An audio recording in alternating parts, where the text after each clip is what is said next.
raha matoa iray manano tena mba te ho tafa amin'ny fiainana no manao irony vary mandeha. Maninona tsara hoe le mpametraka fanontaniana ity averiny hoe mivavatena manano tena ona moa fa tsy hay tena angamba fa manana ny rakolody a mbola misy an'izany solofo izany konda mosikao tsy mba manady ary tsara koa tonko hoe manano tena teniteny foana fotsiny dia tohizo.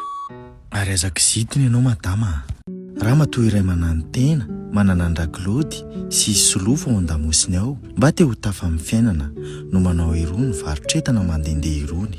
Eto Antananarivo no tena ahitana azy, mandefa ahitana amin'ny faritra ihany koa izy.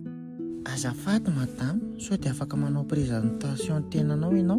Ay ve, ok, Rasoamanitra Gentilisa Bertine no anarako, fa Madame Bertine no fahalalan'ny tout le monde anahy, na koa hoe enfant de le moment.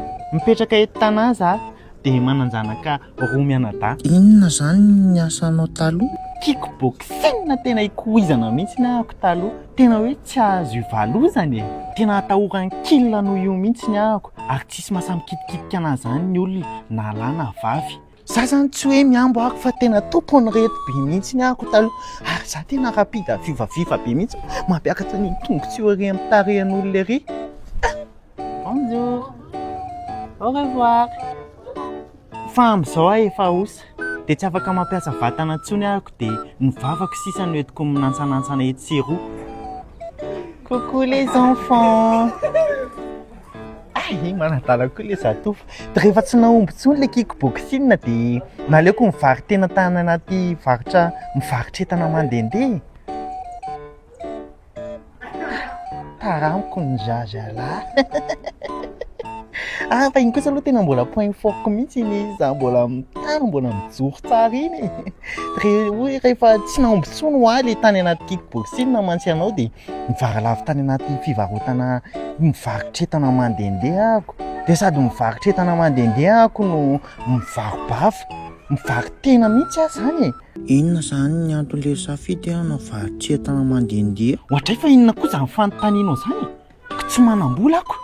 Saka tsy manao an'ity ahako dia izy ny eritreretinao amelona ny Mamitiana sy ry Michel sa ianao amelona an'ireo zanako ireo manao fanontaniana daladala tsy.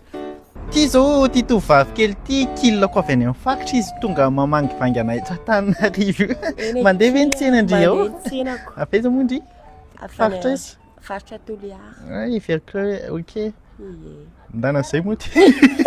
Dia le fomba fifandraisanao amin'ny client-nao any amin'ny faritra zany no tsy azoko. Ka io indrindra tsika izao satria tao anatin'ity asako ity nahitako an'i Monsieur Velo Christolan sy ny Morakoly. Zay mihitsy.